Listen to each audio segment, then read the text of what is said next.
Hey, what's up, guys? It's Hayden. Hey, and I'm Emma. Welcome back to our channel. Thank you for joining us once again if you're one of our loyal followers, and welcome to the channel if you are brand new to us. We hope you'll stick around. Hit that subscribe button if you like what we do. Today we've got another film review for you, and this is a movie that has really divided a lot of people. Yeah. I Like a feel like lot. you either love it or you hate it with a burning passion. I don't think there's any in between with this one. And it made us kind of question, like, did we see the same movie? Yeah, did we? Because most of the reviews we've seen have been pretty negative, but Very negative.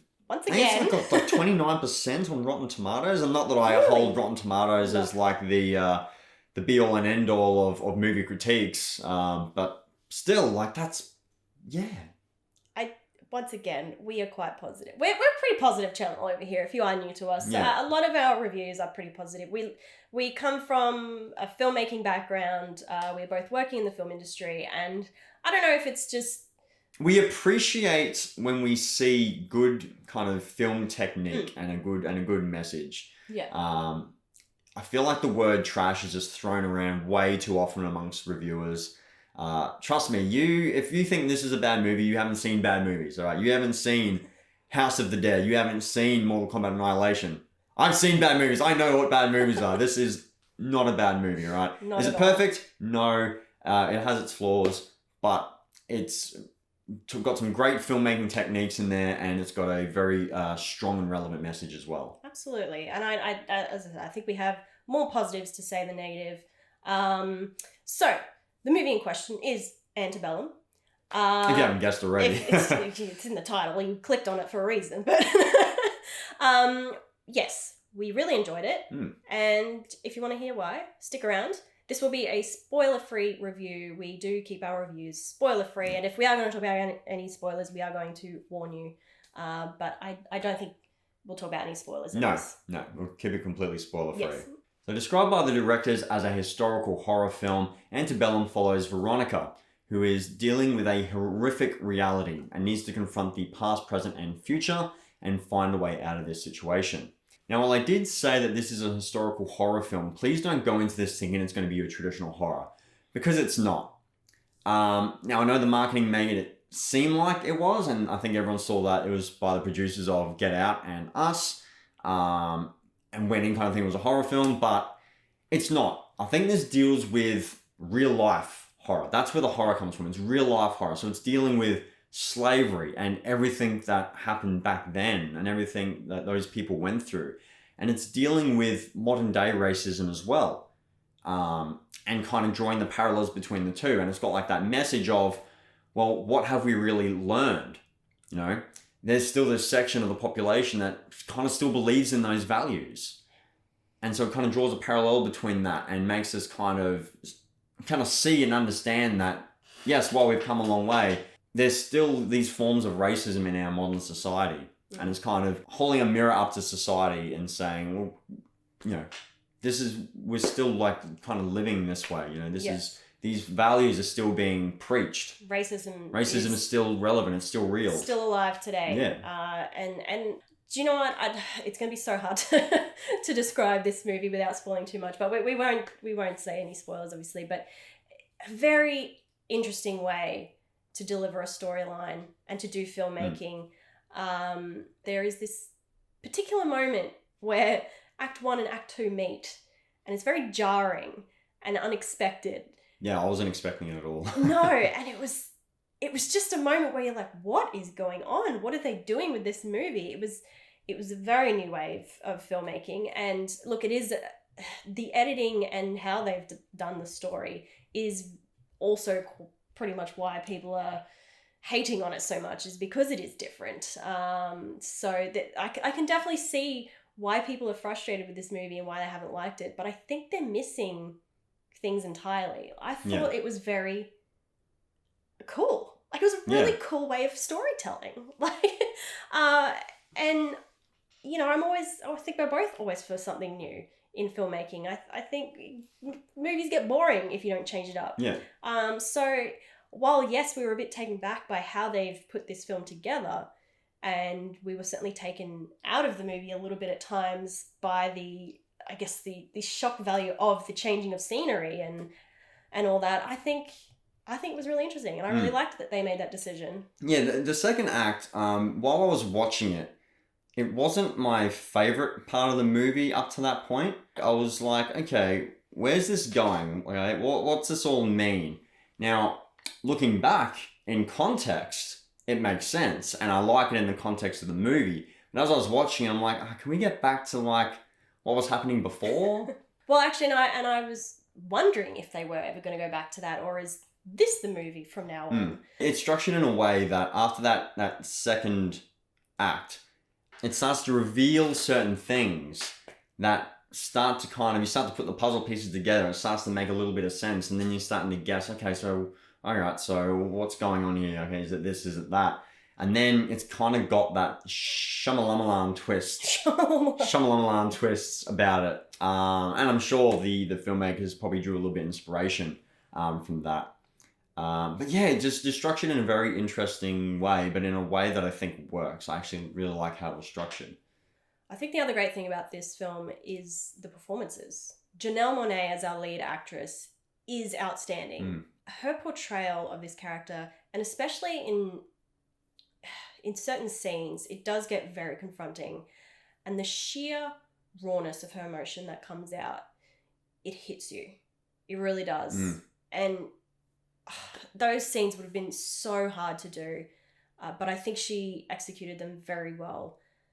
It would have been hard for all of the actors on set. Yeah. Well, probably even the crew, everyone on set. I reckon part of that emotion would have been real. Like, I would have been kind of channeling some real emotion because, you know, some of those actors and actresses, you know, they might have had like, ancestors that would have had to go on through this, and I'm sure they kind of grew up on those stories, and that would have been so tough. It would have been so tough on everyone filming those scenes and portraying those characters, and, you know, trying to portray those kind of real life events. Not that this is based on a true story, but certainly true elements in history. Yeah, and look, I have heard some reviewers say that some of the scenes were too confronting, and they don't like seeing this confronting stuff. And we've seen slavery movies. We don't need to keep seeing them. We need to stop them.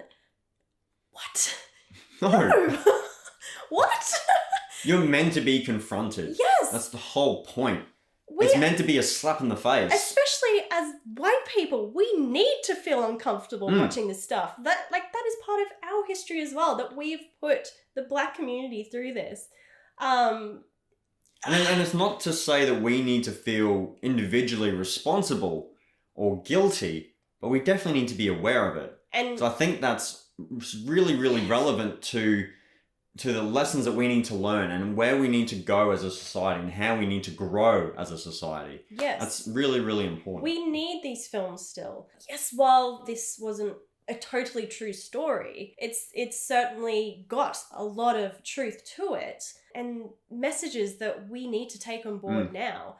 And yes, we still need these films because we can't forget our past. We can't forget our history. We need to understand why things like the Black Lives Matter movement happens. We need to understand why our black friends feel like this. Yeah, and we shouldn't be censoring people's voices and people's stories either. And there's other stuff from like, I know like the left does this as well. They want to try and censor some stuff as well and try, there's stories of like movies getting pulled from streaming services because of certain elements. So it goes both ways, right? But I don't think we should be censoring these things. I think we need to watch them. We need to be confronted by them. And we need to feel a little bit uncomfortable. But all that very important stuff aside, the film overall visually looks amazing. It is a very well shot movie. The cinematography in this is mwah. A chef's kiss. And look, even though you had some very confronting scenes, visually they looked great. The first, half an hour of this film was absolutely gorgeous. Everything kind of like on dealing with like the slavery and on the plantation and stuff like that, as horrific as what was happening was, I just couldn't help just be blown away by the beauty of the cinematography. It was a really weird contrast. Yes. You're just watching these horrific things happen, but the cinematography is just so gorgeous. Aesthetically, everything Aesthetically, it was looked beautiful. great. Yeah, it looked great. So yeah, was that another sense of uncomfortable that you were forced to feel? But just beautiful filmmaking. yeah, And the score was Yes. fantastic as well. I Yes. really loved the score. yes, a lot of stuff to like in this movie. And I really hope that more positive reviews come as this movie. I think it only just got released here in Australia. I think it's probably been out for a few weeks now overseas, but Australia's only just got it. And I hope with more people going out and seeing it that we'll get a bit more of a positive crowd coming out, because we were seriously sitting through all these reviews we were watching going, we seriously saw a different movie. It feels like we did, yeah. But I think it's really a film to make up your own mind on. You're going to just have to go and see it. Thankfully, we are lucky where we are in Australia to be able to still go to the cinema. The cinemas have been open for a little while now. We were able to see this movie on the big screen. Yeah, and while I wouldn't call it a blockbuster, I definitely would recommend seeing on a big screen just Yes. for the visuals, just to see Yes. that the cinematography and the way it was meant to be seen, not on Yes. your your 50-inch TV, but on a big IMAX screen. So it is actually a very, very gorgeous film. Yes. I won't spoil anything, but there's one shot in the end when things Things really hit the fan. some of the frames were almost like paintings. Yes. Like they were that good. Beautiful. So some gorgeous things to see there, and a very strong message as we've talked about. So I think we should leave it there. As I said, definitely a movie to make your own mind up on. So go and check it out. Let us know what you thought when you go and see it. If you have already seen it, drop us a comment. Let's have a conversation. Keep it civil, yes. Let's talk like adults. A civil conversation. What did you think about the movie? It's certainly divided. Very people. divisive. But yes, look, we loved it and we recommend it. Yeah. So let us know what you thought in the comments below. Slam that like button if you like what we do. Hit the bell for the notifications for more, and please subscribe to our channel as well. But most importantly of all, thank you guys so much for watching, and we'll catch you guys on the next one. Bye. See ya.